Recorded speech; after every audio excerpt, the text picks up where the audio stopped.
So where are we starting, Sam? Real variety, Al. A lot of boxing, ahead of course, the AJ fight live on talkSPORT tomorrow night. A lot of Premier League build-up, ahead of a massive weekend of football. But I want to run this story to you on the back of the Times this morning that's caught my eye. Martin Ziegler says this morning, Premier League clubs have rejected a bid by Netflix to produce a series focusing on England's top flight over 3 seasons. The film company behind the very popular Netflix hit programme Formula 1 Drive to Survive had proposed a series on the streaming platform, but Premier League clubs rejected the $5 million a season offer. That's a shame because Netflix do it properly, and everyone I know who's seen the Formula 1 say it's great. It's brilliant. I mean, like, they've done it in Formula 1. There's been one in cricket, with following the Australian cricket team. For someone like me and all the talkSPORT listeners, Ray, to be able to literally go behind the scenes. We've seen it with Tottenham. They've done it. Oh, it's magic. This sounds like a great idea. Well, certainly does, but obviously every club has had their say and said, no, we don't really want it. But I'm sure the teams who financially has got not enough money or less money than other clubs, they say, well, £5 million is a lot of money, isn't it? Yeah. To do it. And, you know, I don't know really. It's an hard one to call. Because when are we doing our tour? Someone asked me the other day, says, What, in your camper van? Yeah, Parlour, McCoy's, Brazil. When are we doing the tour? Well, I'll do it whenever you like, Al. When do you want to do it?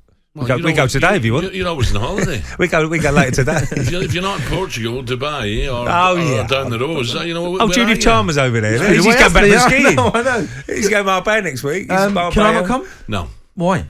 Because, no. All right. Ray, could you ever imagine in your day, though, when Arsenal were the peak of their powers... beat you to it. He's not here, he's in a different country. If I ring them, he'll be straight back. Could you ever imagine, though, Ray, in your day, something like this happening? TV cameras, how would you feel as a player being followed around? I think you just get on with it, didn't you? It wouldn't bother you? You've got to try and pretend they're not there and be normal, and you don't put it on for the camera, surely.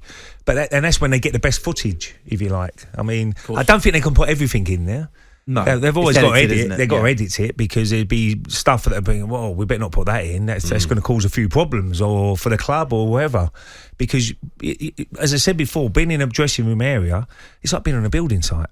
You're whacking about. You take mick out of each other. Still. I think so. Hopefully it is, Al. I reckon it would be. It's still good, have a laugh, because that's so important, because there's so much pressure on players now. Every single week, you've got to have a bit of fun as well. And that's one thing Arsene Wenger said, and he was always very good at, have a bit of fun. Yeah. Make sure you do your work when you have to. But off the field, go and have a lunch in the canteen, have a laugh with each other, muck about, and that's what... A lunch in the canteen? Well, we used to stay in the canteen for about...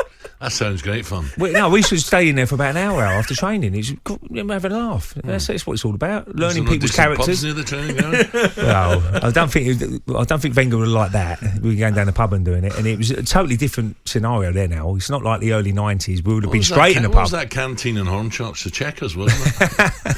What else we got, Sam? That was a good one.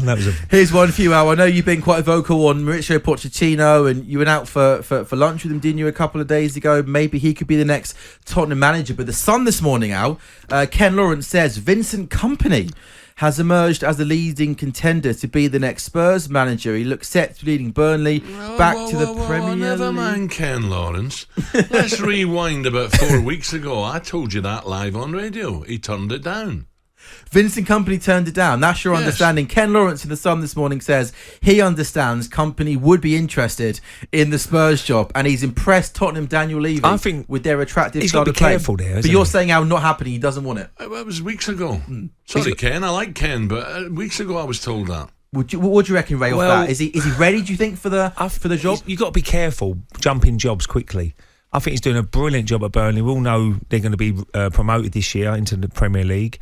And sometimes you can jump ship too soon. He's still learning as a manager. He's still learning his trade.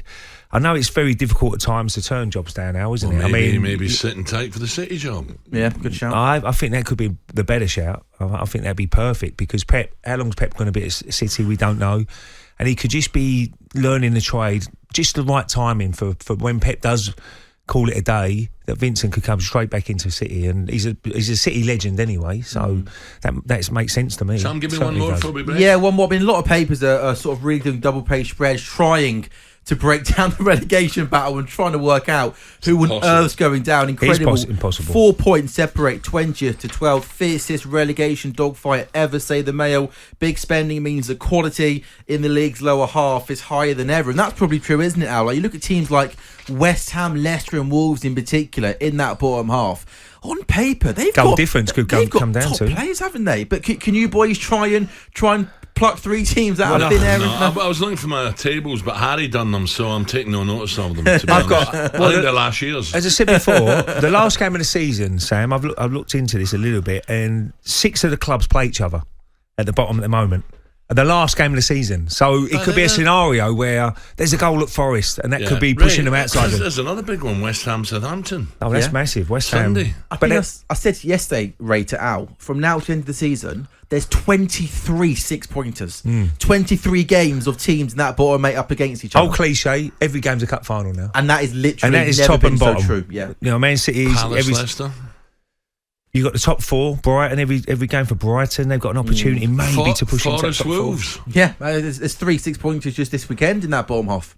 But if I had to pick 3 out, who would you go for? I've got to go Southampton still. I hope they do stay up. I think it's a great club. I really like Southampton, but I think you keep selling your best players. It's got to catch up. Bournemouth with a goal difference. I think Bournemouth minus 29 at the moment. That doesn't help them.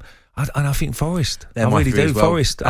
They can't score away from home. No, I'm not picking. It's too difficult. It is difficult. I could pick you 3, but anything can happen down there. And at the top, as I say, Brighton beat Brentford, and things go wrong at Man City. Things go wrong for United at Newcastle. And Leeds get a draw at Arsenal. You know, and you don't know what Tottenham are going to do you? It's impossible. If Brighton win with games in hand, Brighton games in hand finish in the top 4. Frightening. talkSPORT Breakfast with Alan Brazil. Thursday and Friday morning, 6 till 10. On AM, on DAB, via the talkSPORT app and on your smart speaker. talkSPORT.